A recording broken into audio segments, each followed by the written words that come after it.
O Padre João Paulo Dantas já chegou. Então vamos dar início à nossa última noite formativa desse mês mariano. Queria convidar todos a ficar de pé nesse momento. Vamos nos preparar para essa noite. Vamos nos preparar. Coloque a mão no seu coração. Vá acalmando o seu coração. Feche seus olhos.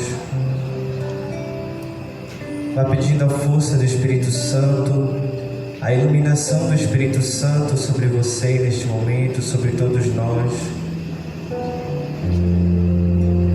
Esse foi um mês cheio de graças para todos nós. Para muitos aqui que se consagraram, foi um mês com muitas graças derramadas pelas mãos de Nossa Senhora. E essa noite é mais uma noite de graças. Por isso nós queremos te agradecer, ó Mãe querida, ó Mãe amada, por tudo que fizestes a nós, pela tua intercessão. Ontem nós celebrávamos a festa de Pentecostes, a solenidade de Pentecostes. Pedimos o Espírito Santo sobre nós e nessa noite vamos pedir que o Espírito Santo venha por meio da poderosa intercessão do Imaculado Coração de Maria. Você conhece essa música? Vá cantando ela, vá pedindo a força do Espírito Santo. Reunidos aqui, reunidos aqui no cenáculo de amor, pedimos força, pedimos força pelas mãos de Maria. Ela conhece bem todos seus queridos filhos e não deixará faltar para nós seu auxílio.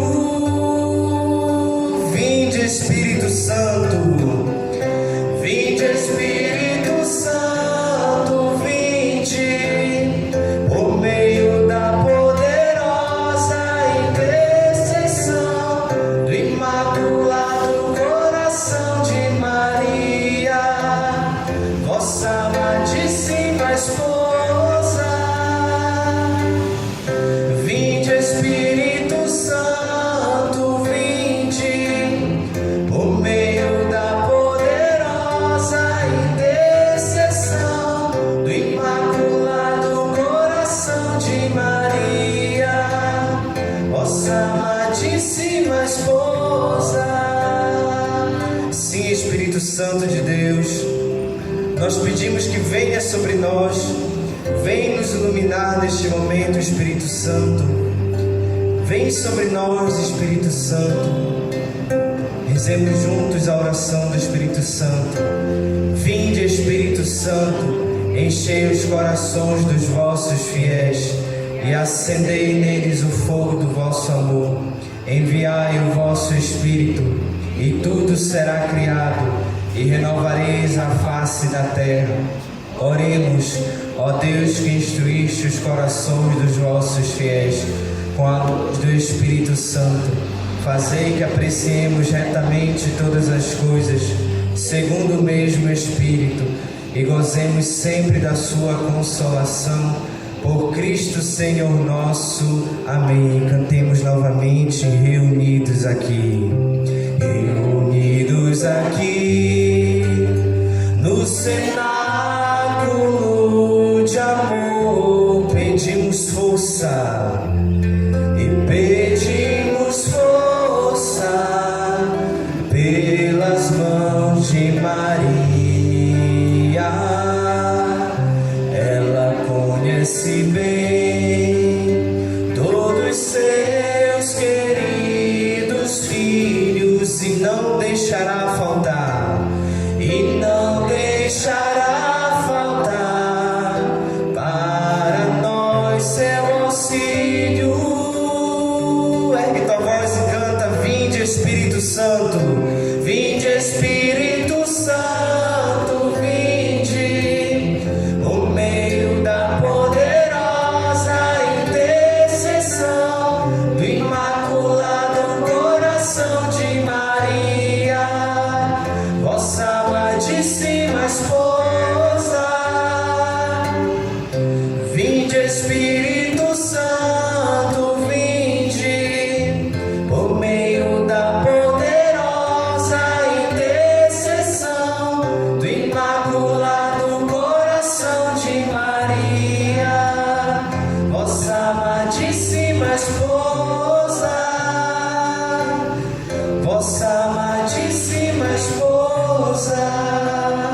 e cheios do Espírito Santo de Deus, nós queremos chamar aqui à frente o Padre João Paulo Dantas.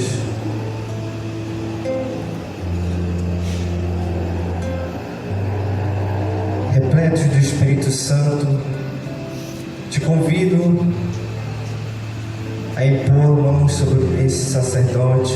Estenda sua mão direita para ele. Consagra a vida do Padre João Paulo Dantas neste momento. Venha, Mãe Imaculada, passar na frente da vida do Padre João Paulo Dantas, deste teu filho predileto, ó Mãe. Protege ele sob o teu manto sagrado. Traz o teu divino esposo, o Espírito Santo, sobre ele, que ele possa falar tudo o que provém de Deus.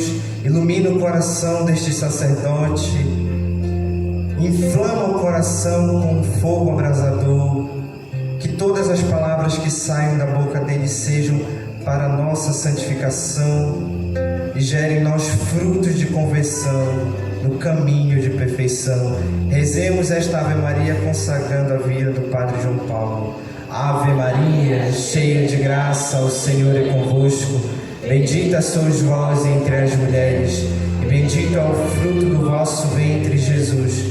Santa Maria, Mãe de Deus, rogai por nós, pecadores, agora e na hora de nossa morte. Amém. Em nome do Pai, do Filho e do Espírito Santo. Amém.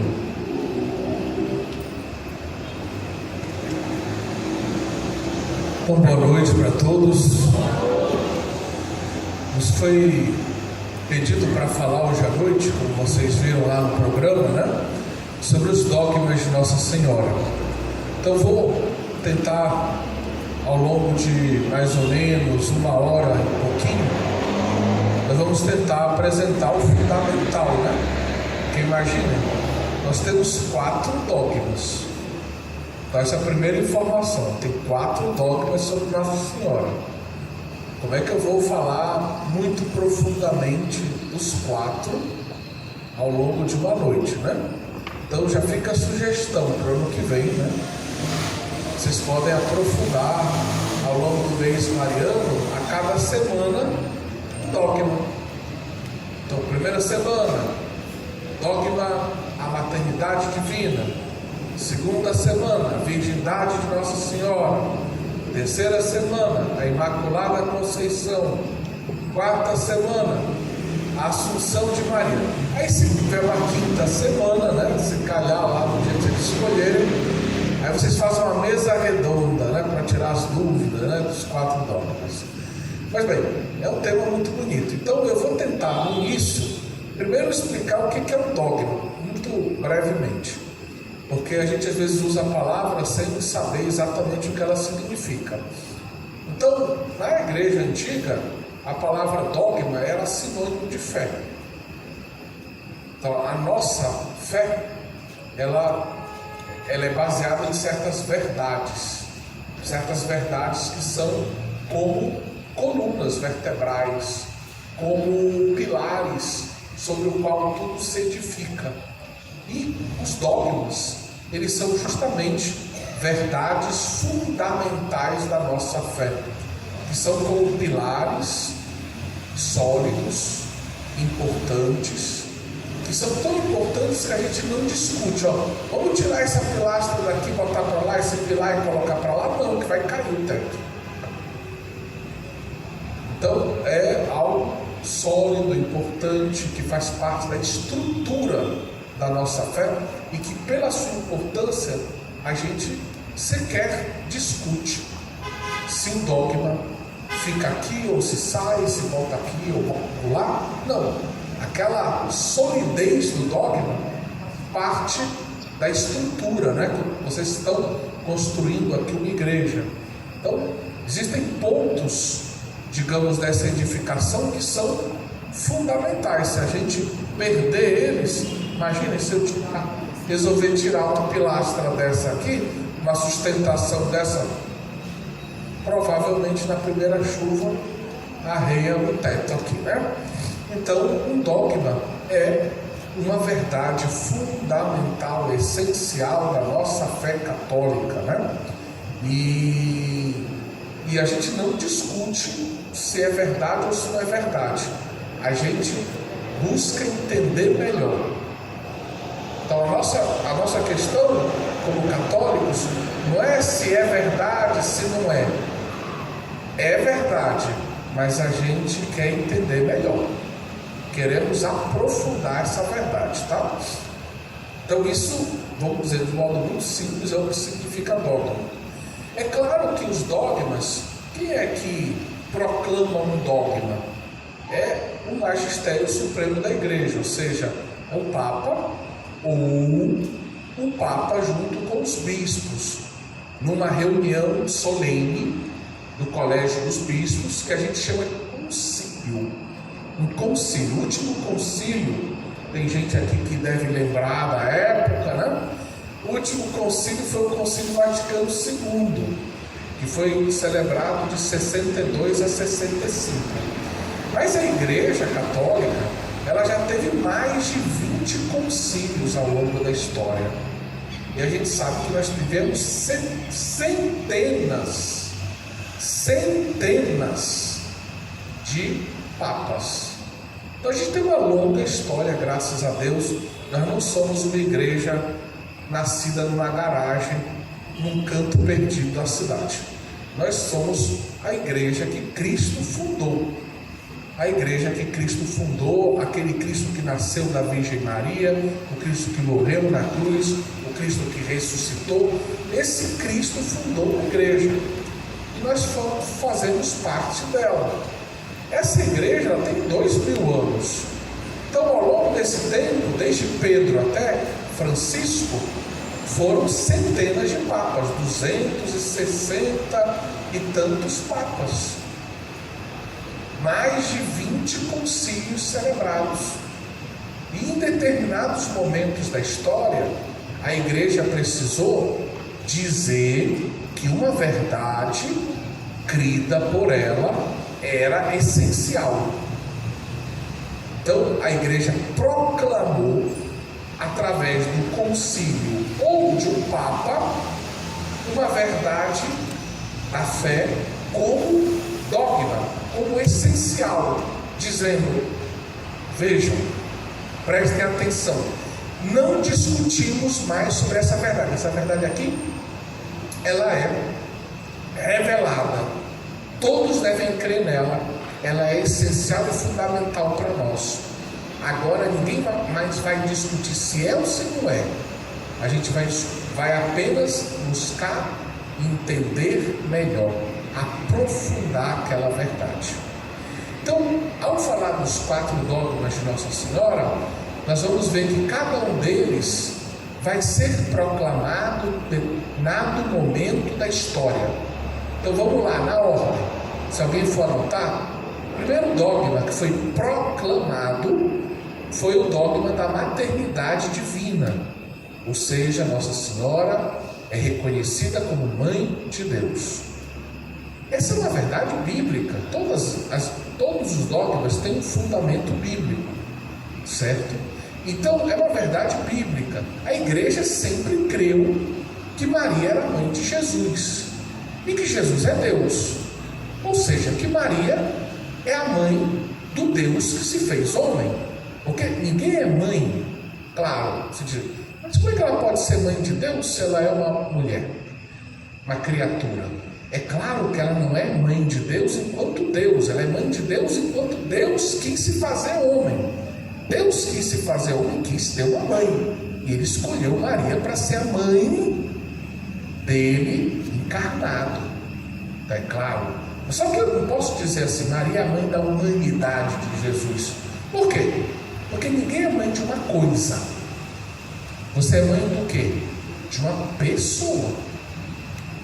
E em Jesus Cristo só tem uma pessoa. Quem é a pessoa que tem em Jesus Cristo? É Deus que se fez homem. Então em Jesus Cristo eu tenho que entender isso.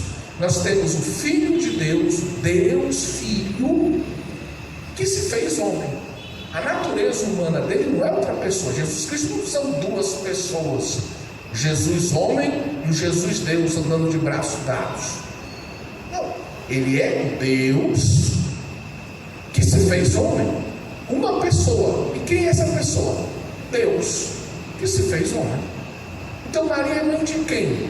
Só da humanidade? Só do corpo? Não, ela é mãe da pessoa, porque nós somos mães e pais de pessoas, não de coisas. Então quem é a pessoa? A pessoa é o Deus que se fez homem, é Jesus Cristo. Então ela é mãe de Deus. Então o primeiro dogma foi proclamado no século V, no ano 431, durante um concílio celebrado na cidade de Éfeso.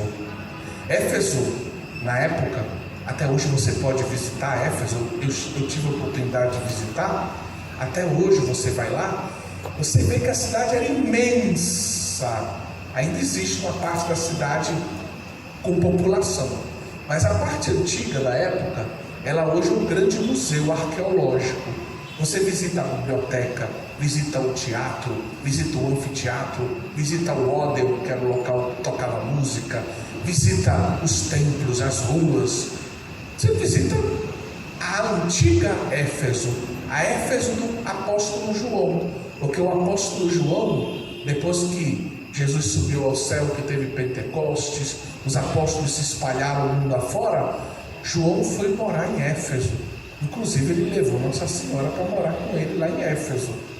Então Éfeso é uma cidade muito interessante, por isso ela foi escolhida, porque também Nossa Senhora morou lá com São João.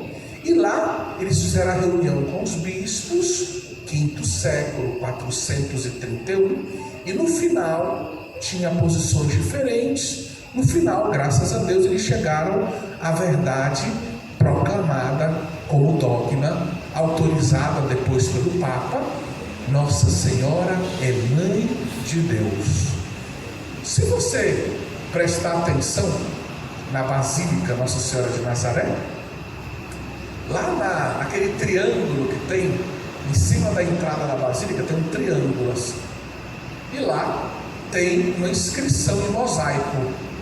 Uma inscrição que normalmente, como a gente não sabe latim, a gente não sabe nem o que quer dizer direito, né? Pararam de ensinar latim na escola, olha aí o que deu. Então tinha escrito assim, tem escrito assim, Dei pare,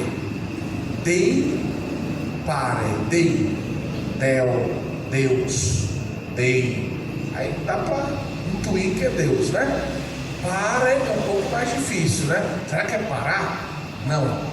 Tem um verbo de mãe que é parecido com parar, parir, né? Então, e parir ao pé da letra significa o quê?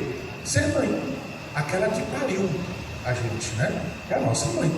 Então, Nossa Senhora, a expressão quer dizer assim, Dei pare, quer dizer a mãe, aquela que deu a luz a Deus. É claro que é Deus enquanto ele se encarnou, porque Deus não tem princípio, não tem a mãe de Deus lá, a deusa, a mãe de Deus, não tem essa deusa. Ela é mãe do Deus que se fez homem, tá? Então esse é o primeiro dogma.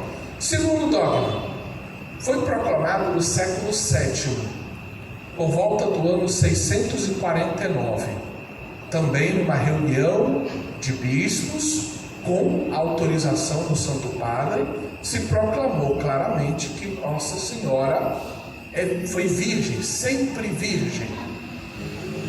Virgem, presta atenção, antes, durante e depois do parto.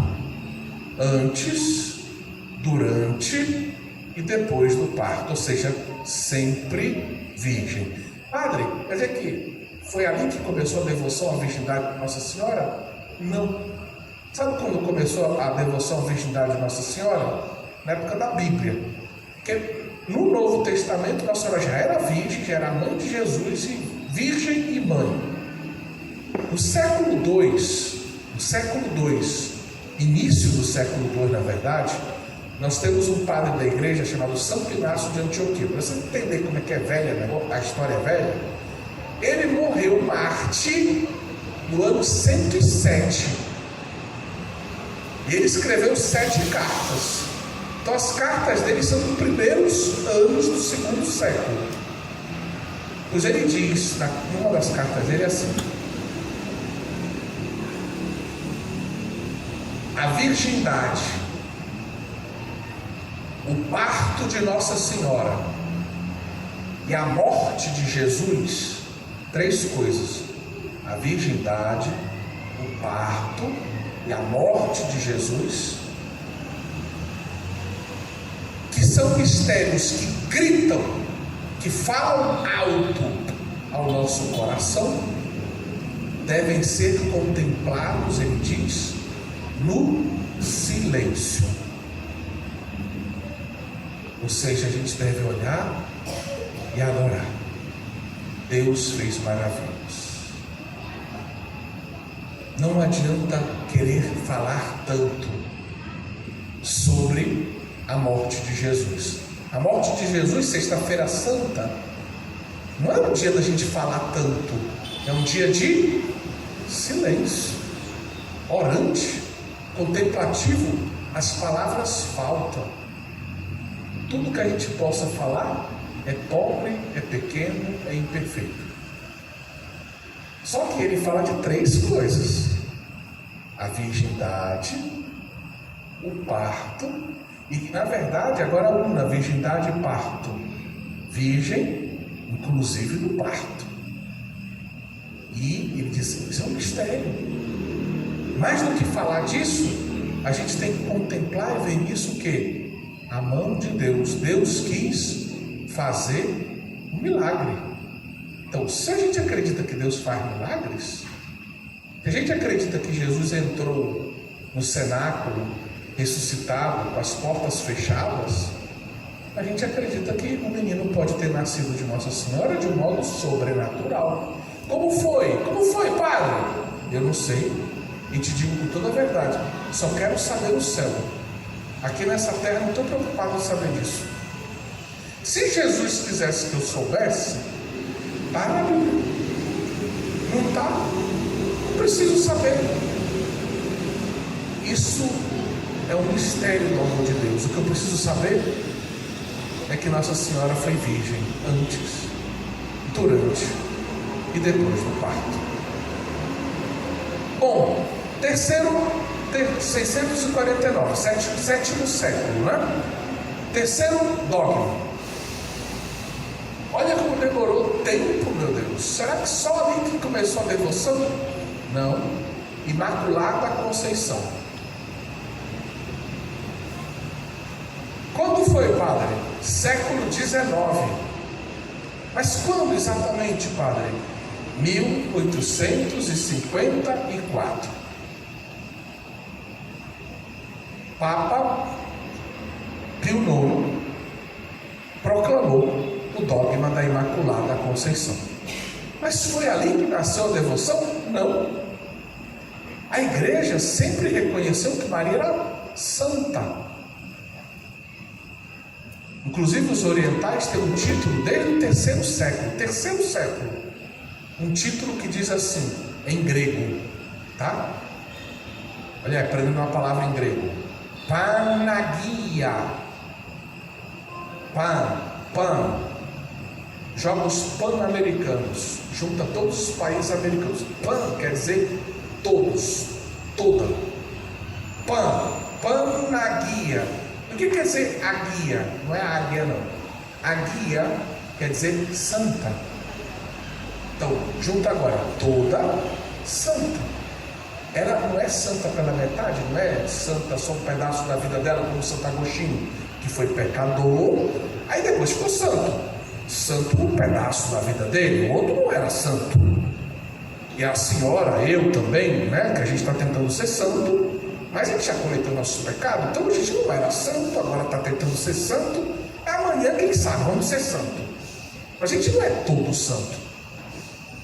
Agora Nossa Senhora é toda santa. Esse é o título do terceiro século. Quem é que diz algo parecido com isso na Bíblia? Alguém que andava por aí sem precisar pagar passagem aérea, porque tinha mais asinhas.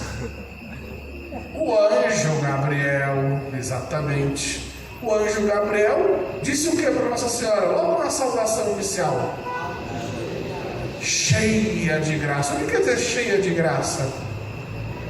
Plena de graça. Plena de graça quer dizer, não tem lugar para outra coisa. Não tem lugar para pecado. Não tem lugar para o que é contrário à graça.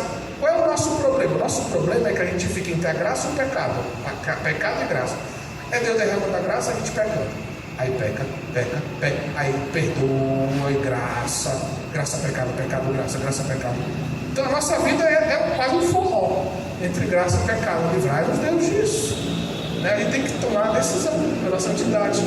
Mas a vida de Nossa Senhora não foi assim. E justamente a vida de Nossa Senhora foi toda santa, cheia de graça. Não tinha lugar para o pecado, não tinha lugar para a maldade, não tinha lugar para nada contrário a Deus. Nossa Senhora toda santa. O título Imaculada Conceição é porque hoje parece muito óbvio, mas tinha a pergunta assim: como é que é a vida aqui dentro da barriga da mamãe? A biologia avançou. Na época de Jesus, ninguém conhecia nem conheciam a célula sexual feminina, o óvulo. O pessoal só via no dia a dia o quê? Um espermatozoide. Ninguém sabia nem que existia o óvulo, gente. Então, dentro de um contexto de conhecimento, se achava que a vida estava dentro do homem. A mulher era como se fosse terra, ela recebia a semente que caía do homem na terra boa e fecunda da mulher. Então a mulher era um receptáculo, ela recebia. Essa era a ideia da época. Então essa ideia de concepção da origem da vida, tudo isso vai acontecer ao longo do tempo, com a reflexão também científica, filosófica, científica. Isso a gente não pode exigir que na época de Jesus todo mundo já falasse dessas coisas. Não tinha faculdade de biologia na época. Certo? Não tinha congresso de filosofia na época. Não tinha reflexões desse tipo na época. Certo? Então os primeiros cristãos, eles não estavam preocupados assim. Quando é que começou a vida de Nossa Senhora? O que eles sabiam é que ela era toda santa, cheia da graça. Mas desde quando? Aí começa, ao longo dos séculos vai começar a pergunta: quando é que a vida começa? Quando nasce? Não, começa lá dentro da barriga. Mas quando? 9 meses antes. Sim, então Nossa Senhora já era santa ali. Se ela é toda santa, ela também já era santa ali. Então vai nascer um título, Imaculada Conceição, para dizer isso. Ela foi concebida santa, sem pecado, sem marca do pecado. Então o título ele é recente, mas a ideia de que nunca teve pecado na vida de Nossa Senhora é antiga. Os cristãos nunca associaram Nossa Senhora ao pecado. Os cristãos nunca viram Nossa Senhora como alguém normal, pecadora. Nunca. Nossa Senhora, Santo Agostinho, século V, ele diz assim: todo mundo pecou, todo mundo é pecador, todo mundo tem que se converter, exceção Nossa Senhora. Esse discurso não serve para Nossa Senhora. Ele não tinha o título Imaculada Conceição ainda, não tinha o dogma proclamado, mas ele, pela fé católica, ele diz: não, Nossa Senhora não entra nesse discurso. Nossa Senhora é diferente da gente. Nossa Senhora foi sempre cheia da graça, sempre santa. Então, apesar de não ter o título Imaculada Conceição, tinha o quê? A concepção, a ideia de que Nossa Senhora nunca teve nada de pecado com ela. Ponto. É a mesma coisa, só que não tinha um título.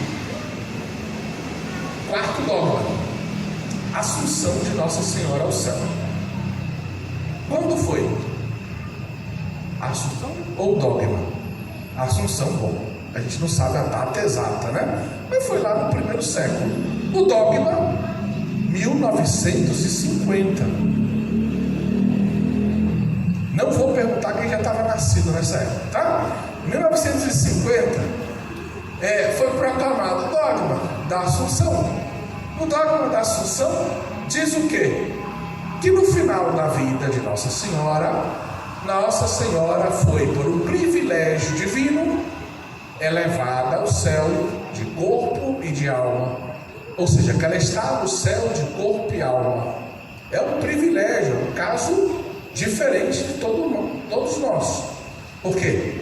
Porque meu pai ainda não morreu, minha mãe já faleceu. Minha mãe faleceu, eu espero, né? Ela morreu de uma forma muito santa, com todos os sacramentos, está no céu. Mas o corpo dela eu vi apodrecendo na terra. Porque eu fui inclusive pegar os restos dos ossos para levar lá para a catedral, botar no ossuário lá na catedral. Então, o nosso corpo fica aqui na terra. Esperando o que, padre? A ressurreição dos mortos. O que vai acontecer? A ressurreição da carne, não é isso que a gente diz no credo? Então, a gente crê na ressurreição da carne. Agora, a minha alma, se eu agir como um bom cristão, vou para o céu. Se eu fui um cristão marromeno, é bem provável que eu vá parar no purgatório. Agora, se eu andei de braço dado com capeta, aí, né, oremos, né? Não vou dizer onde é que é provável que a gente pare, né? Então, não quero nem dizer esse nome. Mas então, a gente quer ir para o céu, nossa vocação é ir para o céu. Então, Nossa Senhora é diferente. Santo Inácio de Loyola, Santa Faustina Kowalska, estão lá no céu, santos. Mas estão lá no céu de corpo e alma? Não. Estão só de alma lá, feliz da vida, contemplando Jesus misericordioso, né? Rezando o texto da misericórdia aqui por mim e por você, né? Mas eles estão lá, muito bem na vida. Nossa Senhora está lá com eles? Está, mas ela está acima deles. Por quê? Porque ela já está de corpo e alma. Nossa Senhora já vive o que a gente só vai viver quando Jesus voltar. Sabe quem tem que fazer a oração? Maranatá. Jesus volta logo, esse mundo está se acabando. Volta, Jesus, volta logo com a tua glória, né? Quando Jesus voltar para julgar, vem na glória, vai julgar céu e terra, todo mundo vai passar por esse julgamento, todo mundo vai ver toda a verdade, toda a justiça vai se cumprir, não vai ter ninguém que escape, né? Político corrupto vai tudo se lascar nessa hora, né? Pode o tribunal X, Z, W proteger aqui na terra, mas vão tudo pagar quando Jesus voltar. Jesus voltando, toda a justiça se cumpre. E aí, todos nós vamos ressuscitar, ou para a vida feliz, ou, Deus nos livre, para a vida infernal, para o inferno eterno. Então, entendamos, Maria já está nessa vida feliz, final, corpo e alma. Ela já é tudo que a gente vai ser. Então, quando eu olho para Maria, é como se eu olhasse e Deus dissesse assim: olha, essa aqui é minha mãe, essa é tua mãe. Olha para ela. Olha para ela. Olha para ela. Ela é a minha vontade para a tua vida. O que eu quero da tua vida é o que você já vê nela. Se una a sua mãe, trilhe o caminho dela, que vai dar aqui. Você vai ser como ela, tal mãe, tal filho. Então, essa é a Assunção. Você queria fazer uma pergunta também? Queria fazer uma pergunta aqui, perguntando. Diga. Padre, e a questão das pessoas que são cremadas? As pessoas que são... Depois, depende, né, minha filha? Situação depende muito. E o que a igreja diz sobre ser cremado? Hoje está virando moda por duas questões. Teve a pandemia, e aí a galera não tinha nem opção, em alguns casos, né? Eu conheço gente que chorou porque cremaram meu marido. Foi assim, foi um desrespeito que aconteceu. E nem precisava. Mas bom, na época ninguém sabia, todo mundo apavorado, deixava fazer tudo, né? Mas o quê? Não precisava, mas foi feito. Nesse caso, não está certo. Por quê? Acelerou o processo natural do corpo. O corpo ia virar pó. houve uma aceleração artificial, queimando o corpo, tá? Agora, o que a gente pode dizer sobre o ordinário? O ordinário é o cristão entender que o corpo dele deve ir para a terra mesmo, o cemitério, que tudo isso tudo é piedoso, como uma semente vai para a terra e vai puxar, vai se desfazer. E todo esse processo natural é bonito. Da terra viemos, para a terra voltamos. E um dia nosso corpo vai ressuscitar. E aí o que sobra dos restos mortais, normalmente tira um, coloca no ossuário, num local que a gente possa visitar, que a gente possa rezar, num local que tenha algum tipo de religiosidade, né? Um local que não pode ser assim, do lado da churrasqueira, né? Assim, para a gente ouvir pagode e ficar vendo lá os restos mortais do nosso avô. Olha aí, vovô, dança aí com a gente. Não. Então tem gente que é doida e faz esse tipo de coisa, né? Então, nós católicos temos respeito até do que restou do corpo, de um corpo que foi batizado, de um corpo que foi crismado, de um corpo que foi alimentado pela Eucaristia, de um corpo que foi templo do Espírito Santo, de um corpo que está esperando a ressurreição dos mortos, de um corpo que fez parte de uma pessoa, e esse corpo tem toda uma dignidade. A gente tem que ter esse respeito, esse cuidado. Agora, o que o catecismo diz? A cremação é um recurso possível, desde que ele não seja uma manifestação da falta de fé na ressurreição dos corpos. Ah, eu não estou nem aí para isso, que não tem corpo mesmo, glorioso, se lasca. Agora, hoje tem uma pressão econômica e de praticidade. Ah, meu filho não é muito religioso, não vai me visitar no cemitério, eu vou logo me cremar para ir logo para o meu ponto final, né?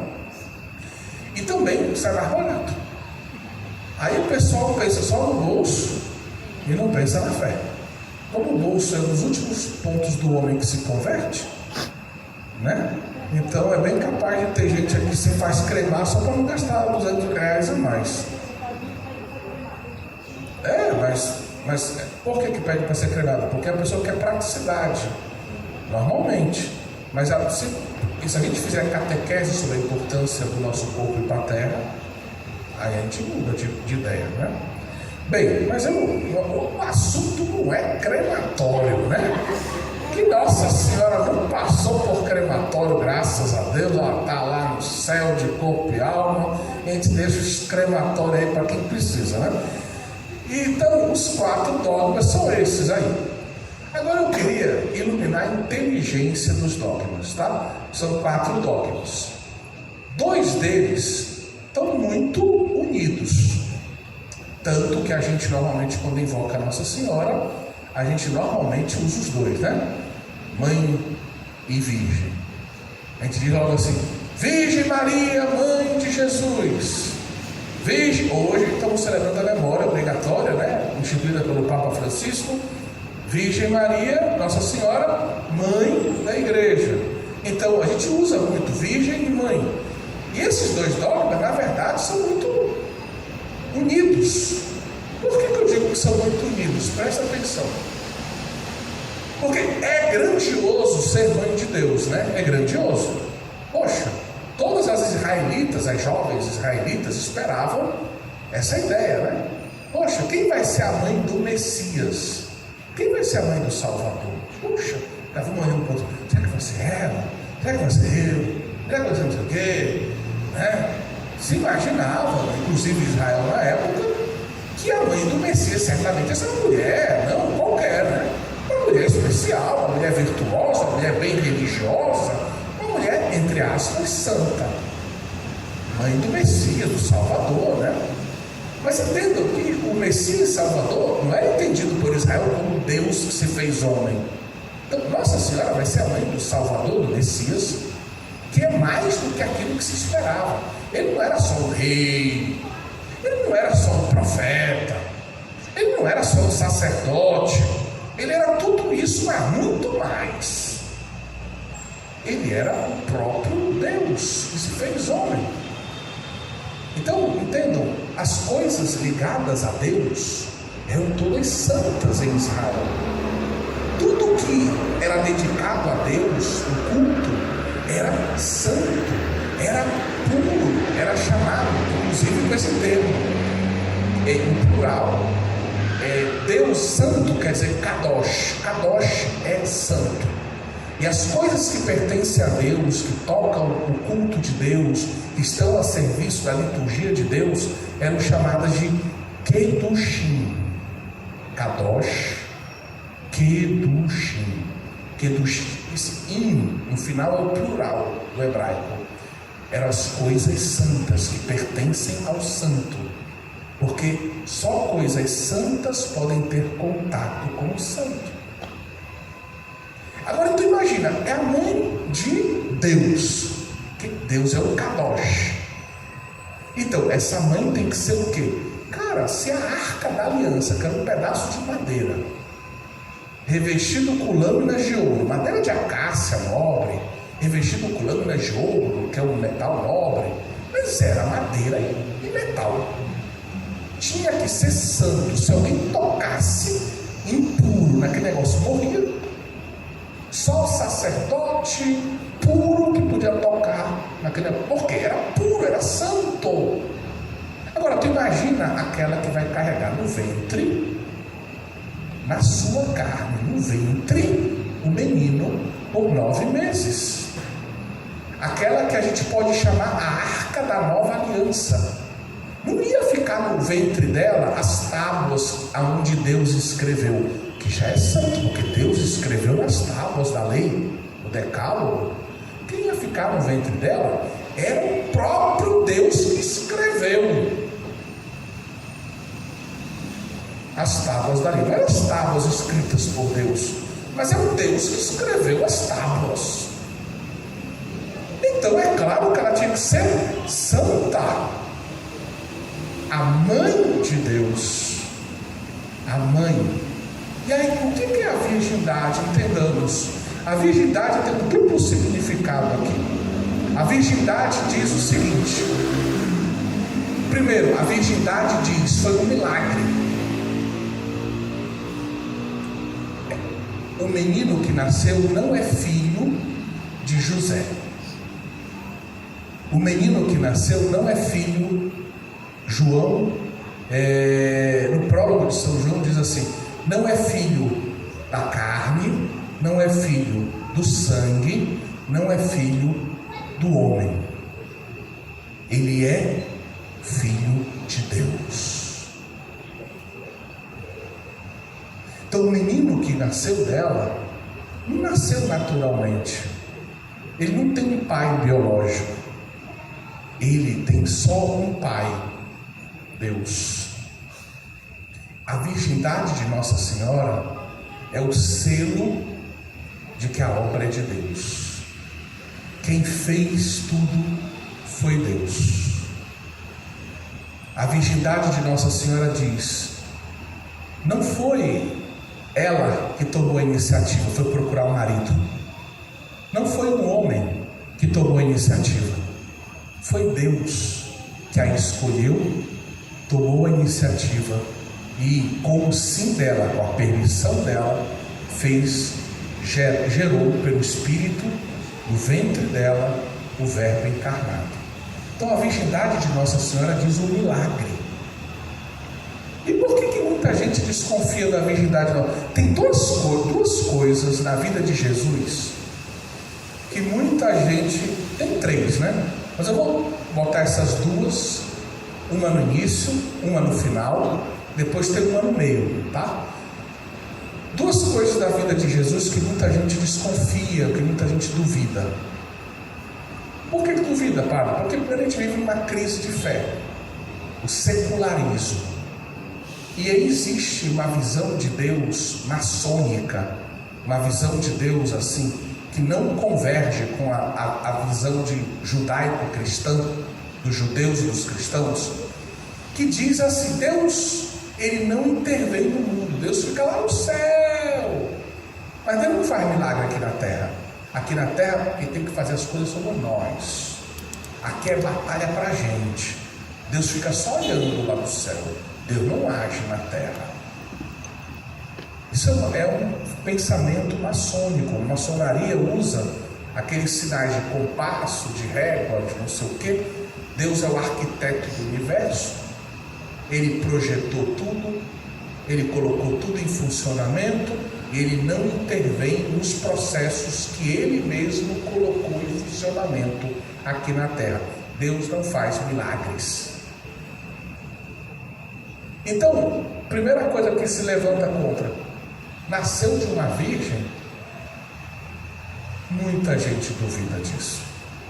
Segunda coisa, ressuscitou? Vocês ouviram? Essas semanas que passaram, a gente escutou o Atos dos Apóstolos, Paulo pregando no Areópago. Aí ele fala, todo mundo, legal, Paulo, legal. Aí, pois é, esse Deus ressuscitou. Pois é, Paulo, peraí. Próxima vez a gente te escuta, vamos terminar por aqui. Pô, você aloprou agora ressurreição, tá brincando, né? Então o pessoal não acredita na ressurreição. Terceira coisa que eu disse que está no meio: tem muita gente que não acredita em nenhum milagre de Jesus. Tudo conversa fiada.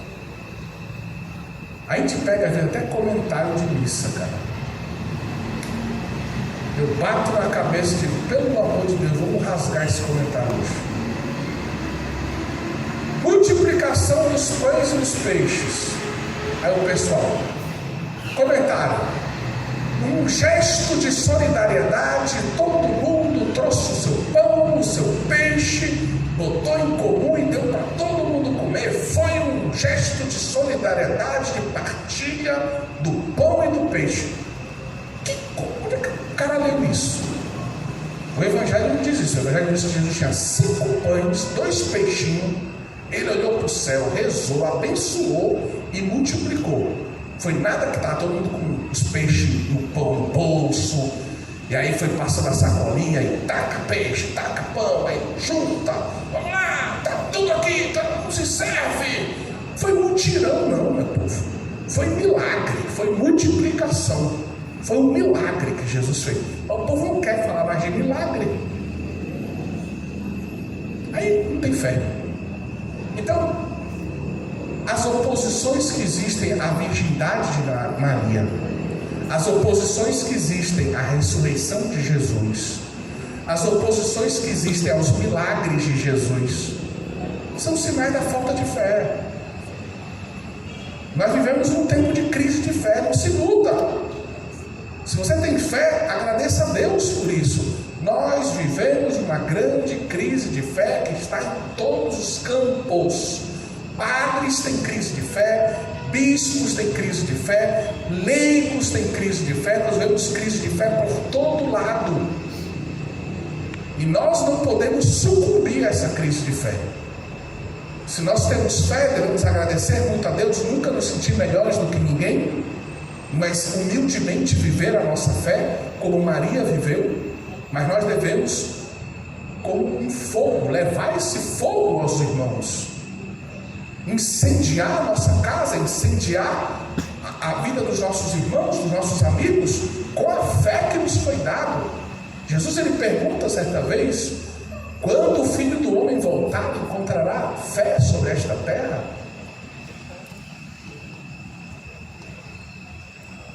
E é o que está acontecendo. Muita gente está arrefecendo na fé. Por que eu só tenho isso aqui de gente aqui hoje? Por que as nossas missas não tem briga para entrar? Nas missas eu nunca vi briga para entrar na igreja. Ainda não vi. Quer dizer que cabe todo mundo que vai lá. Não devia caber. Porque se todo mundo que é católico tivesse fé e fosse para a missa, tinha que ter briga, tinha que ter senha o tempo todo. Na pandemia fazem senha. Então quer dizer, é claro que tem uma crise de fé. E a virgindade de Nossa Senhora muitas vezes é atacada por causa dessa crise. Porque estamos diante de um milagre. Onde já se viu mãe virgem? Não pode, é impossível. É impossível para os homens. O que o anjo diz? A Deus nada é impossível. Palavras do anjo da Anunciação. E é justamente essa ideia, o impossível, mãe e virgem. Maria carrega no coração dela, na mente dela, na luz que emana dela, Deus fez o impossível em mim. Quando a gente olha para Maria, a gente diz assim: Deus fez o impossível nela. Ela é mãe e virgem. Por isso os dois dogmas andam juntos. E eu ainda digo mais uma razão de conveniência, usando a expressão de São Tomás de Aquino. O que é a razão de conveniência? Mais uma coisa que mostra o porquê Deus quis juntar as duas coisas. Quais são as vocações que a gente tem na igreja? Casamento, padre, religioso. Ou a gente se casa ou a gente é celibatário. Não é isso? Aí celibatário tem religiosa, religioso, consagrado, padre. Então, Nossa Senhora ia ser mãe de quem? Só dos padres? Não. Só dos casados? Não. De todo mundo. Então, Nossa Senhora é ao mesmo tempo casada e virgem. Ela entende quem é mãe, ela entende quem é esposa, ela entende quem é virgem, ela entende todo mundo pode se aconchegar com ela e dizer: poxa, está difícil o meu casamento, está difícil viver a virgindade nesse mundo sem vergonha, está difícil.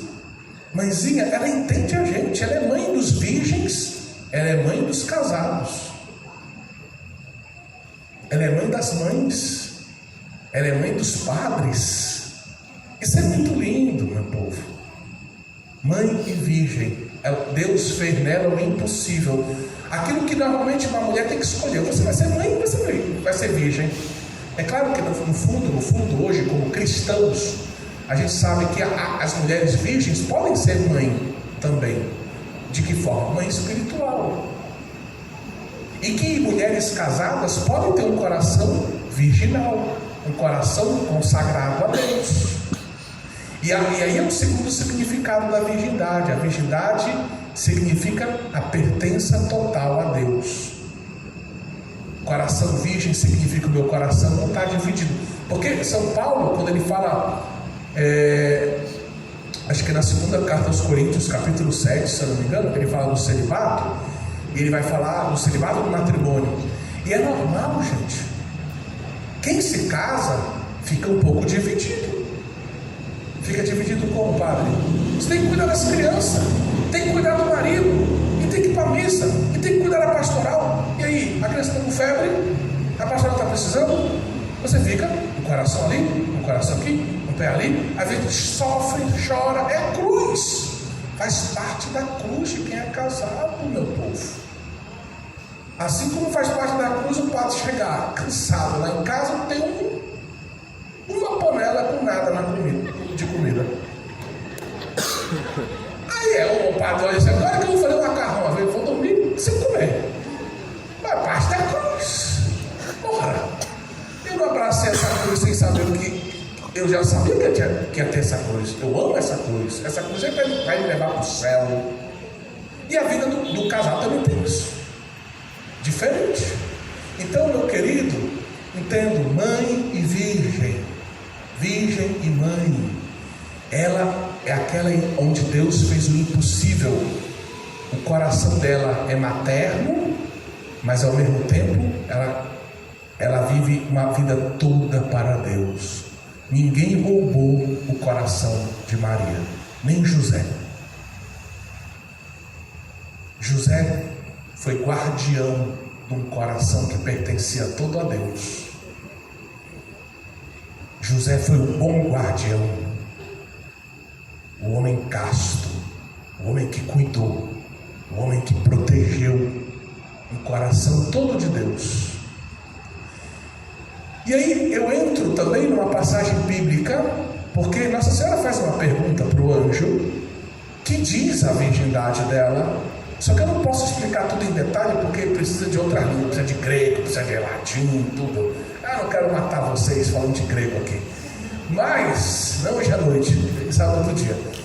Mas veja, Nossa Senhora faz uma pergunta para o anjo: como se fará isso se eu não conheço homem algum? Aí pergunta: o que ela quis dizer com isso? Não conheço homem algum? Ela não sabe quem era o pai dela? Ela não conhecia São José, a noiva dele não conhecia? É claro, conhecer não é no sentido de conhecer, ter visto o homem, pelo amor de Deus, Maria não veio na caverna. Conhecer, biblicamente falando, era ter vida de intimidade conjugal.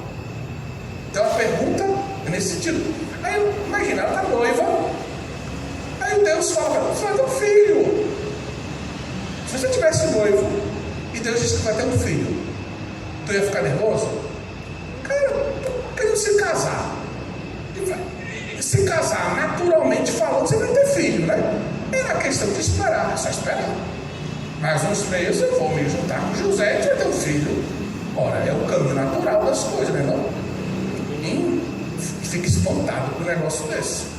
Aí Nossa Senhora pergunta: mas como é que isso vai acontecer? Aí hoje eu tinha que ter isso para ela: tu não é noiva, não? É só esperar, tu vai ver. Pergunta idiota ia ser, mas Nossa Senhora não faz pergunta idiota. Nossa Senhora faz pergunta santa. Por que ela fez essa pergunta? E aí é que eu digo que na forma verbal do grego está explicado. Ela usa uma forma que significa: eu não conheço. Vou traduzir essa ideia: eu não conheço, não vou conhecer ou não.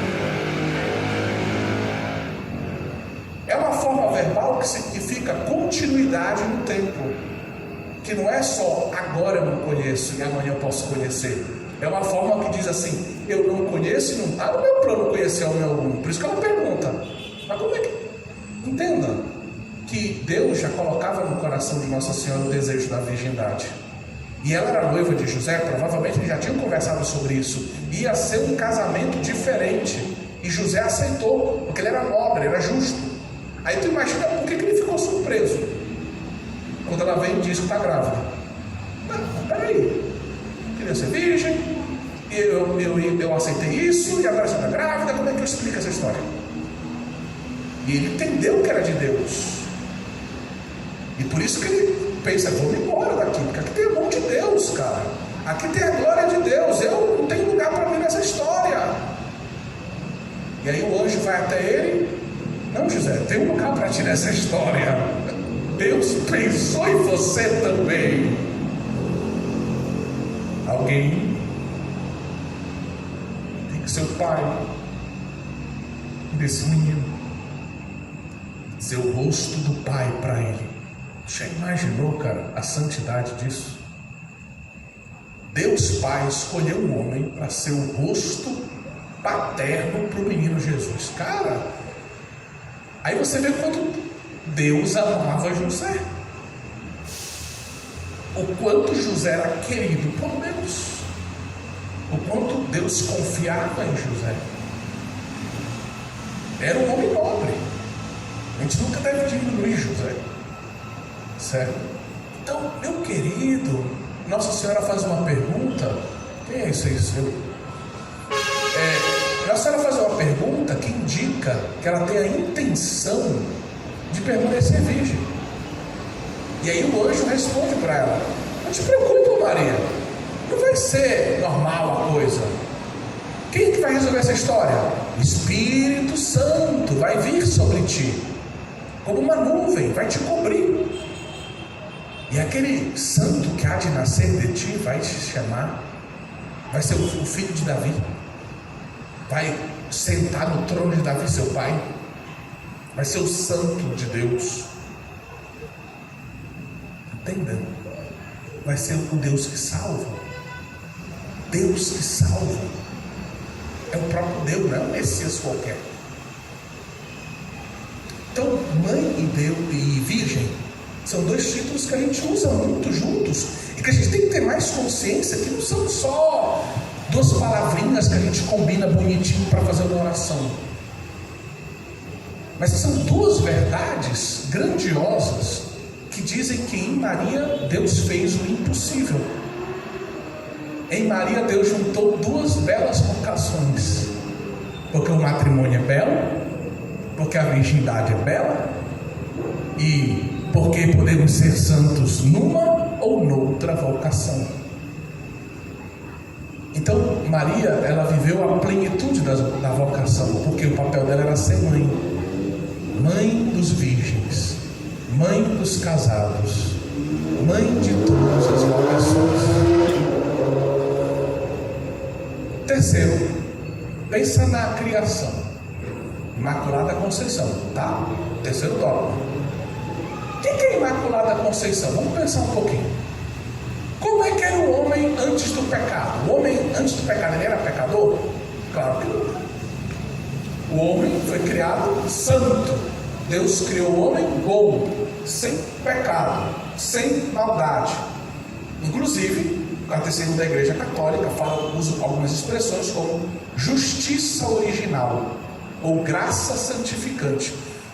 Deus não só criou o homem sem nenhum defeito, sem nenhum pecado, sem nada de mal, mas ainda deu para o homem a graça. A graça aqui não faz parte da nossa natureza, não tem o corpo, a alma e a graça fazendo parte de mim. A graça é um dom de Deus, livre. Mas Deus amou o homem e derramou a sua graça no homem. Então, o homem tinha um corpo bom, sem nada de mal. O homem tinha uma alma íntegra, sem nenhuma maldade. E o homem ainda tinha graça. A graça para viver em comunhão com Deus, a graça para dizer não para o pecado. Sim, o homem tinha a graça, se ele quisesse, para dizer não ao pecado. Tinha graça, mas ele perdeu essa graça, porque ele disse sim ao pecado. Mas não julga Adão e Eva, porque ele faz a mesma coisa. Se eu fosse eu, naquele lugar, eu tinha feito a mesma coisa, provavelmente, se não tivesse feito pior. Então, não vamos julgar Adão e Eva, vamos só pensar que o estado original do homem era santo. Como é que Maria foi concebida? Santa. O que a Imaculada Conceição nos diz? Pensa um pouquinho. Nossa Senhora Imaculada Conceição, ela nos diz como nós seríamos se não fosse o pecado. Ela é aquela que é concebida sem pecado e que diz assim: olha, se não fosse o pecado, vocês iam ser que nem eu, imaculados também. Já pensou que vida boa, né? Sem pecado, sem concupiscência, sem maldade, sem impureza, sem pensamento desvairado, sem querer matar ninguém. Que maravilha! Sem falta de paciência, sem inveja, sem orgulho. Esse é um paraíso, essa vida. Então a Imaculada Conceição nos recorda como seria a vida do homem antes do pecado. Então preste atenção, Imaculada Conceição, como seria a nossa vida antes do pecado? Maria é um retrato de como seria a nossa vida antes do pecado. Vamos para a Assunção agora. 100 anos depois, na verdade 96 anos depois, 1950, quarto dogma, Assunção. Nossa Senhora subiu ao céu de corpo e... Muito bem. Subiu ao céu de corpo e alma, foi associada a seu filho Jesus. É claro que o seu filho, ora, se eu tivesse uma mãe como Maria e fosse para o céu, tu acha que eu não ia levar ela comigo? E olha que eu sou ruim, sem vergonha, impuro, sou pecador, orgulhoso, tudo isso. Jesus, Deus, terminou a missão dele. Maria fez tudo o que Deus quis. Disse: Mãezinha, vem cá, venha reinar comigo aqui. Trouxe ela, corpo e alma, né? Como a gente vê aqui. Depois coroou ela como rainha do céu e da terra. Mas veja, Nossa Senhora assunta ao céu, o que ela nos revela? Imaculada Conceição, como nós seríamos antes do pecado. Assunção, como nós seremos no fim dos tempos. Quando Jesus voltar, quando a gente ressuscitar, quando estivermos na glória de corpo e alma. Maria já diz como vamos ser. Maria diz como seríamos e como vamos ser. A santidade da origem, a santidade que nos espera. Cara, é demais, né? Então a gente olha para Maria, a gente vê o alfa e o ômega, o início e o fim. A santidade do início, a santidade do final. Naquela que Deus fez o impossível, mãe e virgem. Naquela que, se abrindo para a palavra de Deus, se manteve totalmente consagrada a Deus, seu coração era todo de Deus. A gente usa muita expressão, totus tuus, né? Todo teu, Maria. Mas Maria também dizia, sou todo teu, ó Deus, sou toda tua, ó Deus. Ela era toda de Deus. E é por isso que a gente pode ser todo dela, porque tudo que é dela é Deus. E sendo todo dela, ela nos entrega a Deus, e nós somos, por meio dela, todos de Deus. Nosso totus tu se dirige a Jesus no fundo. Por Maria, com Maria, em Maria, São Luís Maria Grignion de Montfort, tratado, né, da verdadeira devoção. Diga.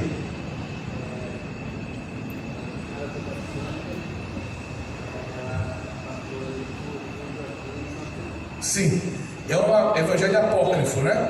Que fala do nascimento de Maria, São Joaquim Santana, que menciona que Santana seria uma mulher já idosa e esse casal não teria filhos, como outros da Bíblia, e sofria com isso. A esterilidade feminina era vista como uma espécie de maldição, mas eles não perderam a fé, não perderam a esperança, eles continuavam rezando.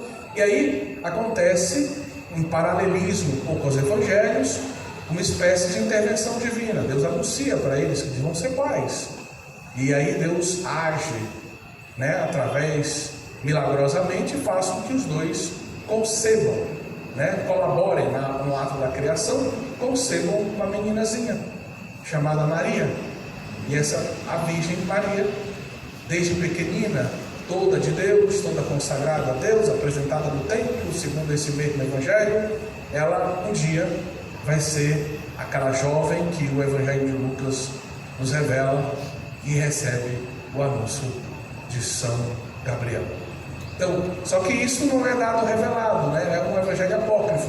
Tem um valor, a gente pode levar em consideração, tem uma certa piedade, ler com piedade. Inclusive os nomes dos pais de Nossa Senhora, a igreja inclusive incorporou no próprio calendário do santoral, mas a gente não devemos tomar esse evangelho apócrifo como se fosse palavra de Deus, assim, no mesmo nível do evangelho de Lucas, do evangelho de Mateus e assim por diante. Mas é isso mesmo, essa tradição bonita que já reconhece no evangelho apócrifo, que é bem depois, né? A origem dele é século III ou século IV, mas que já mostra o quê? Os primeiros cristãos, pensando em Maria, desde o início, santa, uma ação de Deus que dá origem à vida de Maria. Então isso já é interessante, sem dúvidas. Mais alguma coisa? Pergunta, questão? Eu estou quase terminando aqui o tempo, né? Pelo jeito. Mas eu tentei falar dos 4 dogmas aqui. Não vai dar para falar dos 4 dogmas com muito detalhe de cada um, né? Porque o tempo não dá. Mas pelo menos eu quero que vocês saibam quais são e entendam o significado teológico dos 4. Diga, uma senhora. Muitos títulos, não seria só um. Irmã, essa é uma pergunta. Olha, lá em casa, se você me perguntar de quantas formas a tua mãe se chamava, nós somos 3 filhos, meu pai. Só lá em casa, 4 formas de chamar minha mãe. E a minha mãe não era Nossa Senhora. Cada filho tem um jeito único de se relacionar com a mãe. Então, todo filho tem um segredinho para sua mãe. Tem um jeitinho de chamar ela. Tem um jeitinho de acariciar a mãe. Tem um carinhozinho especial pela mãe. Aí você imagina Nossa Senhora com tantos filhos ao longo dos tempos, de línguas diferentes, de culturas diferentes. Todo filho quer representar a mãe, fazer um desenho da mãe, dizer o quanto a mãe é preciosa. Então a gente tem que levar tudo isso em consideração. Alguns títulos são bíblicos: Mãe de Deus, Virgem, Santa. São títulos que a gente encontra os fundamentos na Bíblia. Mas, antes de falar das aparições, a gente tem que, na devoção mariana, vai surgindo, o Espírito de Deus vai colocando outras ideias. A minha mãe, por exemplo, era a minha grande advogada. Meu pai chegava às vezes zangado: quem foi que fez isso? Aí eu já me tremia, né? Aí eu já, olha, foi o fulano, mas olha, foi sem querer que ele fez, né? Não deu uma chinelada nele não, né? E olha que eu era um peixe, não merecia ter errado uma chinelada grande, né? Mas a minha mãe me defendia. Então eu posso dizer assim: a minha mãe era a minha advogada. É o título que eu dou para ela. E ela não era formada em direito, tá? Eu posso dizer assim: a minha mãe era a unidade da casa. Ela sentava numa cadeira, todo mundo sentava em torno dela, conversando, pegando na mão dela, se abraçando. Ela é um pouco de mãe isso. É a rainha do lar, a rainha da unidade da casa. Ela consegue conciliar aquilo que a gente normalmente não tem paciência para conciliar. E a mãe consegue juntar as coisas que parece que não vão se encaixar. E ela consegue encaixar as coisas, né? Então imagina se a gente fosse dando títulos para nossa mãe. Ela é a colher de ouro. Ninguém faz um vatapá que nem ela, né? E aí a gente vai e começa, né? Aí imagina 2000 anos de história, gente no Japão, gente na África, gente em todo canto dizendo como ou Maria. Aí surge tudo que é título que você imagina, tá? E aí ainda tem o regionalismo, né? Nossa Senhora é de Belém. Não, ela é de Vigia. É de Castanhal. É de Marabá. Aí bota a geografia no meio. Mas além de tudo isso, Nossa Senhora, nossa mãezinha que foi para o céu de corpo e alma, ao longo da história, ela tem uma missão profética. O que o profeta fazia? Ele vinha falar em nome de Deus. O que é a missão profética de Nossa Senhora? São as aparições. As aparições eu não preciso acreditar, mas eu estou vendo que muita gente está usando a imagem de Fátima. Então, muito provavelmente, se você está usando a imagem de Fátima ou do Jesus Misericordioso e está frequentando esse lugar aqui, é porque você acredita na aparição de Nossa Senhora de Fátima, eu presumo, e talvez você acredite também, provavelmente, né? Acredite na aparição, vamos dizer, nas visões de Santa Faustina Kowalska, tá? Então, quer dizer, Nossa Senhora ao longo da história ela foi aparecendo. Foi aparecendo para quê? Para se amostrar? Não. Ela foi aparecendo para falar em nome de Deus, como mãe. Meus filhos, vamos escutar o nosso Jesus, né? Vamos se converter, vamos rezar, vamos jejuar, vamos fazer reparação, vamos mudar de vida. Então Deus manda Maria, muitas vezes, porque a gente tem uma ligação muito forte com a figura materna. A figura materna fala ao nosso coração. Então Deus, ele usa a maternidade de Nossa Senhora para falar ao nosso coração, através de Nossa Senhora. Deu para entender? Então imagina Nossa Senhora em Fátima, Nossa Senhora em Medjugorje, Nossa Senhora não sei aonde, Nossa Senhora em Lourdes, Nossa Senhora em Guadalupe. Mas eu nem vi Nossa Senhora em Guadalupe, eu fui lá em Guadalupe, no México. É linda a mensagem Nossa Senhora de Guadalupe, pelo amor de Deus. Ela apareceu 5 vezes lá em Guadalupe. Coisas lindas ela disse. Ainda deixou aquela imagem maravilhosa que não foi feita por artista nenhum. Foi o próprio Deus que fez, estampou na veste, né, no manto lá de Juan Diego, de São Juan Diego. Então, quer dizer, aí lá eles vão falar em mexicano, é a morenita, é a morenazinha, aí vão chamar ela da Guadalupana, e a gente aqui tem a Nazinha, e tem não sei o quê. Aí, meu amigo, é título que não cabe em livro nenhum, né? Mas é porque é muito filho, cada um chama de um jeito. Mas é sempre a minha mãe, não vamos fazer que nem o povo que tinha uma cidadezinha lá, que eu cheguei não, mas foi um outro padre que chegou. Aí o pessoal disse, olha, a nossa cidade é muito especial. Ali tem a igreja de Nossa Senhora das Contas, ali tem a igreja de Nossa Senhora das Contas, agora tem mesmo, e 2 igrejas assim, tão pertinho. É porque elas eram gêmeas. Aí a história é maluquíssima, quer dizer assim, nada a ver a explicação, né?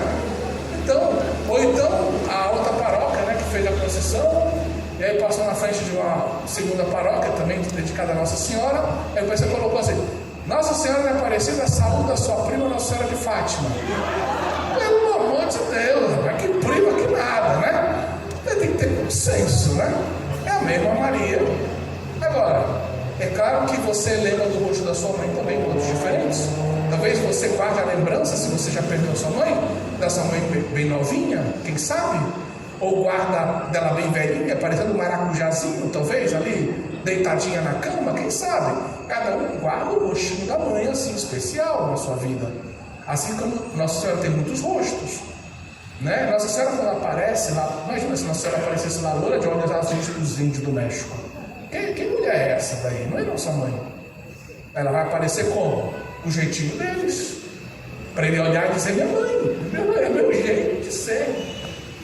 Nossa Senhora de Lourdes vai falar em que língua? Francês, que a criança. Bernadette não sabia falar francês, mas não sabia falar francês.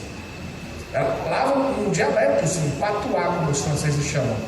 Nossa Senhora falou o dialeto com ela, a linguagem das crianças, a linguagem do povo que não foi para a escola. Em Guadalupe ela falou língua indígena, não falou espanhol, falou a língua dos índios. Então Nossa Senhora fala a língua do filho, pode ser a língua que for, a mãe aprende. Cara, é muito bonito quando a gente vê a mãe, eu me emociono, né? A gente vê mãe de criança autista, de criança que tem síndrome de Down, de crianças que têm limites, e a gente vê a mãe criando alfabeto, criando língua, criando comunicação, porque é mãe, cara. Então Nossa Senhora é mãe, então ela fala a nossa língua, ela fala o nosso coração. Por isso tem tanto nome. E nunca vai deixar de ter nomes novos. E quanto mais filhos tiver, mais novos nomes vão ter. Certo? Olha, eu teria muita coisa para falar, mas eu vou ficar por aqui, viu? Eu espero que eu tenha conseguido passar para vocês os 4 dogmas, a relação entre eles, como eles estão conectados. Entendam que aquela que Deus escolheu para ser a mãe e virgem, ela foi escolhida para ser mãe, e por isso ela era toda santa. E o toda santa dela, desde o início, lembra para a gente como foi o nosso início, sem pecado. Aquela que fez perfeitamente a vontade de Deus como mãe virgem, toda consagrada a Deus, ela termina a vida dela. Ora, o livro do Gênesis diz que a corrupção da morte, não diz só que a morte, né? Mas que o nosso corpo vira pó. Por quê? Porque a gente perdeu a nossa comunhão com Deus. O pecado leva a isso. Nossa Senhora não tinha pecado. Então o dogma não fala se Nossa Senhora morreu ou não morreu. Atenção, não fala. Mas o que fala é que o corpo dela foi levado ao céu. Se morreu, se dormiu, os orientais falam da dormição, que ela teria ficado assim bem fraquinha no final da vida dela, e aí quando parecia que ela estava morrendo, Deus levou de corpo e alma.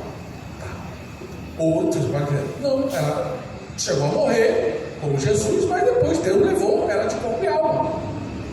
O dogma não fala se ela morreu ou se não morreu. O que o dogma fala é que ela está no céu de corpo e alma, na glória. Na glória. O que ela faz no céu? Se diverte? Meu querido, se você fosse uma mãe, tivesse os teus 3 filhos lá na Ucrânia, no meio da guerra da Ucrânia, você ia se divertir por aí? Você ia fazer o quê? Rezar por eles. Agora tu imagina, nós estamos no meio dessa guerra aqui nesse mundo. Eu acho que Nossa Senhora faz o que no céu? Ela está feliz, claro, está vendo a Deus, glorificando a Deus. Ela está o quê? Intercedendo por nós.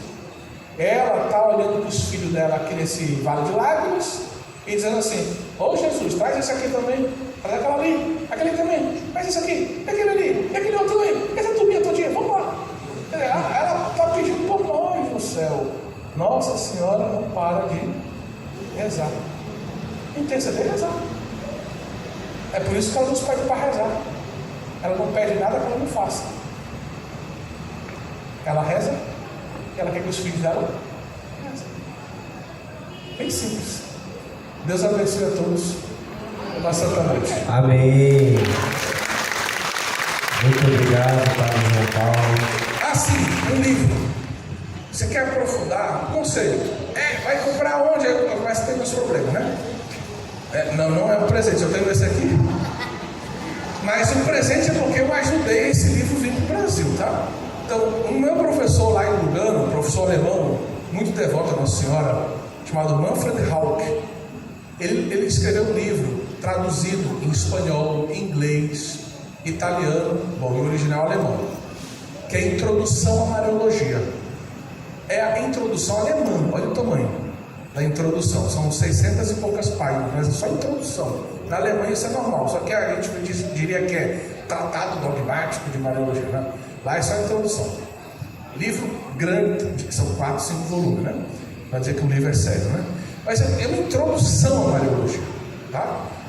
E aqui trata de todos os dogmas e muito mais, inclusive do aspecto profético, das aparições, etc. Tá? Então, é a editora Ecclesiae, é uma editora nova de leigos. Os leigos têm feito muita coisa boa no mercado editorial católico recente, graças a Deus. A gente tem que agradecer muito aos leigos que têm publicado muita coisa boa. E uma das coisas dessas editoras boas é a editora Ecclesiae, tá? Então você pode procurar na internet, pode mandar vir Introdução à Mariologia da editora Ecclesiae, professor Hauck. Eu vou deixar o livro aqui se alguém quiser tirar. Não aqui, definitivamente, viu? Por alguns minutos, se alguém quiser tirar a foto, ele vai ficar aqui, tá bom? Mas a gente vai terminar rezando, né? Rezando, porque é rezando que a gente começa, é rezando que a gente termina, e rezando a gente vai ser santo. Amém. Nós queremos muito agradecer aqui a sua presença, Padre João Paulo. Nós queremos agradecer a Deus por esse mês de graças. Foi um mês de muitas graças aqui na nossa paróquia e sobre todos nós. Nós te louvamos, ó Pai Santo, falando com as suas palavras agora. Vá falando no seu coração. Nós te louvamos, Senhor, por nos ter dado esta mãe querida, esta mãe abençoada, esta mãe que intercede por nós, que nos protege, esta mãe que está sempre cuidando de nós. Nós te louvamos, Senhor Deus do Universo, por nos ter dado a graça de ter Nossa Senhora como nossa mãe, que aos pés da cruz, que do alto da cruz tu entregaste ela como mãe para nós. Nós confiamos em teu patrocínio, mãe querida. Nós confiamos na tua intercessão e na tua proteção. Nós nos entregamos inteiramente a ti, de corpo e alma, o valor das nossas boas obras. Nós confiamos na tua misericórdia e na tua intercessão. Por isso vamos rezar esta Ave Maria, agradecendo a Deus por todas as graças que Ele concedeu a nós, por esse mês e por essa caminhada dos novos consagrados que se consagraram esse mês que se inicia. Vamos consagrar nossa vida mais uma vez rezando esta Ave Maria. Ave Maria, cheia de graça, o Senhor é convosco. Bendita sois vós entre as mulheres, e bendito é o fruto do vosso ventre, Jesus. Santa Maria, Mãe de Deus, rogai por nós, pecadores, agora e na hora de nossa morte. Amém. Glória ao Pai, ao Filho e ao Espírito Santo, como era no princípio, agora e sempre. Amém. Uma salva de palmas para Nossa Senhora. Viva Nossa Senhora! Viva! Padre João Paulo, muito obrigado pela sua presença. É uma graça, eu considero assim que é uma bênção de Deus a sua presença aqui na nossa paróquia, porque quando nós fomos confiados a missão de elaborar este cronograma desse mês mariano, veio no nosso coração e da mamãe esse tema dos dogmas. E a gente pensou em quem poderia falar esse tema tão complexo, né? Aí eu falei, mãe, será que o Padre João Paulo Dantas, será que adivinha? Não custa tentar. E quando ela foi falar com o Senhor, né, o Senhor prontamente aceitou. Então, foi uma bênção para nós aqui. Então, muito obrigado mesmo pela sua presença. E Nós não temos ouro nem prata para agradecer o Senhor, mas nós temos um presente para lhe dar. E eu espero de coração que o Senhor ainda não tenha esse presente. Então é um singelo presente que nós temos aqui para o Senhor, em nome de toda a paróquia, do nosso pároco, Padre Ulisses. Esse presente como carinho, como agradecimento pela sua presença e por essa formação de hoje. Uma salva de palmas.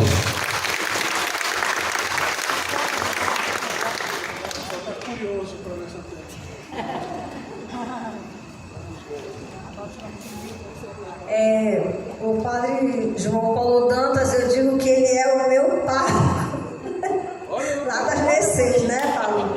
E pra gente assim é muito. Você não tinha? Olha que maravilha!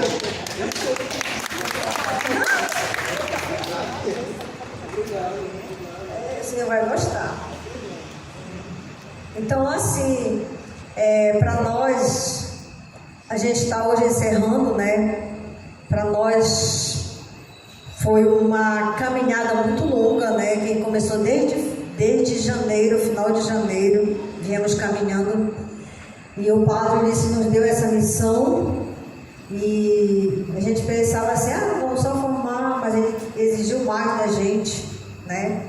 Exigiu mesmo. E a gente correu atrás, com a graça de Deus, que ela passa na frente, porque a gente sempre coloca as coisas tudo na mão dela, né? Todas as coisas na mão dela. E hoje nós encerramos aqui, só com glórias a Deus, porque é tudo a Ele, né? Todas as glórias, todas as honras, encerrando com esse grande louvor que é trazer o Padre João Paulo Dantas. E todas as pessoas que caminharam com a gente. Hoje as pessoas que se consagraram estavam perguntando o que a gente vai fazer depois, né? Então a gente tem projetos, sim, né? Mas a gente não pode fazer nada sem o consentimento do nosso pároco. Então a gente tem as nossas coisas que a gente vai precisar sentar com ele, conversar, né? E vamos sim continuar a missão que nos foi colocada. Vamos fazer Nossa Senhora,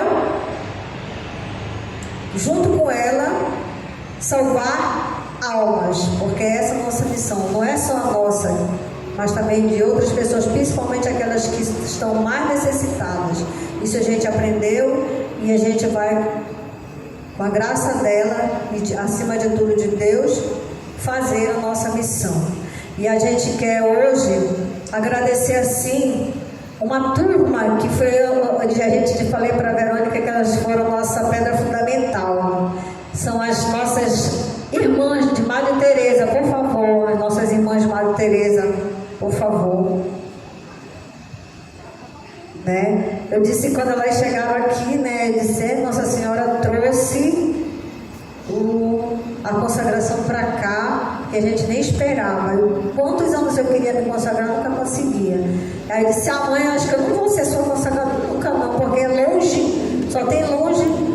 E a última vez que eu tentei, a dona Rita, a senhora já leu o livro, eu vou fazer para a senhora fazer lá para a Cidade Velha, não sei nem o que é, não, dona Rita, eu não quero, eu quero estudar para fazer. E de repente, as irmãs lá da Madre trouxeram essa graça e a gente, assim, tem vocês no nosso coração, porque é uma gratidão eterna, porque a consagração é para sempre. E vocês, tudo que vocês nos deram, a gente hoje, vocês nos geraram, e hoje a gente gerou novos frutos. E a gente reza juntos para que haja mais frutos a serem gerados. Amém? Então é essa a gratidão que a gente vai descer. O nosso convidado vai dar a bênção, aí ele vai fazer um lanchinho. Enquanto isso, o João Antônio vai fazer o sorteio da imagem, que a gente tinha, né, para quem participou do Consagra-te. E depois vamos fazer outros brindes que a gente trouxe aqui para as pessoas que vieram convidadas e as que já estão, tá bom? Então a principal é essa imagem aqui, que a gente tá aqui, bem aqui os nomes, olha, é separado, tá bom? Ela é um tesouro que vocês vão levar para casa, tá bom? Olha, meu povo, consagrar-se a Nosso Senhor pelas mãos da Virgem Maria é muito sério. Tem muita gente que fica só preocupado com a correntinha da moda, né? Assim, aqui ou acolá. Mas olha, a correntinha diária, a correntinha que nos une coração a coração, Nossa Senhora, é essa daqui. Então não deixe de rezar o terço, o rosário, a Ave Maria, o que aparecer, né? O que der, reze, né? E não deixe de rezar pelos padres. Nós precisamos não só de quantidade de padres, né? A gente precisa de qualidade. Nós precisamos de padres santos. E também é aqui que os padres santos começam, rezando, rezando e rezando. Então rezem, rezem. E quando não tiver mais força, rezem, né? Rezem. O Senhor esteja convosco. Pela intercessão da bem-aventurada Virgem Maria, desça sobre cada um de vós, sobre vossas famílias, sobre vossos amigos, sobre toda esta paróquia, a bênção do Deus Todo-Poderoso, Pai, Filho e Espírito Santo. Amém. E viva Nossa Senhora! Viva! Deus abençoe. Quem é essa que